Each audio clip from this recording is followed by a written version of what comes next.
সকলেই যার যেখানে অবস্থান সেখানেই বসে পড়ুন।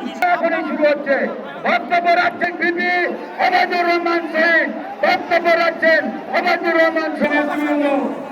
সকলের উপস্থিত, সকলের প্রতি এলাকাতে আগত আমার প্রিয় ভাই এবং বোনেরা, সকলের প্রতি সালাম, আসসালামু আলাইকুম। হিন্দু ভাইদের প্রতি আদাব। আমরা অপমানিত, তাদের ইশারায়, তাদের ইন্ধনে আজকে সুশৃঙ্খল জনসভাকে পণ্ড করার চেষ্টা। বিএনপির সভাপতি সভাকে অনুরোধ করব, এদের বিরুদ্ধে সাংগঠনিক ব্যবস্থা গ্রহণ করতে হবে।